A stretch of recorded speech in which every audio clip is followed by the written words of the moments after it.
السلام عليكم ورحمة الله وبركاته. مركز السود داوديال شينا قيمها بدن مقال كان عن كبردونا قابك الله صاموجيو أيقونة دا وايرلس كأي بطارية. هل كان ويكسو موضان بلس مرك خار وحاسور قال لدتك خار كمبيوتر دوده إني كقرصومان تاني واركان دباتوين مركان يقول دقان قوابها إلا بحنتا عقبة أنا كبحضو إلا سارد دوده مركا وواحد فضل مركان أتقول كسميسن كرتو كلي واحد وباهنتها إن أتقانو روح لو يقانا تاسك باركا أديك سيجيسه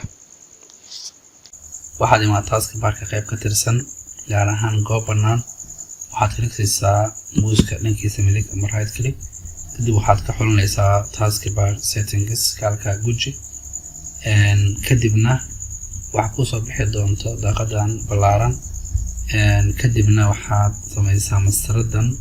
halka hoose u soo xir kadibna waxaad imaataa qaybtan ay ku qoran tahay notification area waxaad gujisaa qaybta koowaad ee ku taalo select which icon is appear in the taskbar waxaad doorataa iconka ka soo muuqanayo taskbarka marka ku dhufo kadibna waxaad dul istaagtaa maxawlaha powerka iyo wax loo yaqaano iyo networka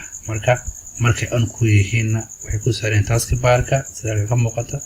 markay off ku yihiin way ka dagayaan si automatic ah marka sidaas ayaad ku soo bandhigi kartaa networka iyo batteriga hadii aad ka weyso taskbarka waad ku maasantay muuqaalkan daawashadiisa waxaan rajaynayaa ka faa'iideysateen casharkan fadlan waxaan idin ka codsanaynaa inaad like comment iyo share aad videogan siisaan page-keenana aad subscribe dhahdaan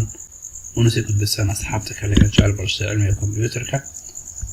هذا كله في نفس الوقت. والسلام عليكم ورحمة الله وبركاته.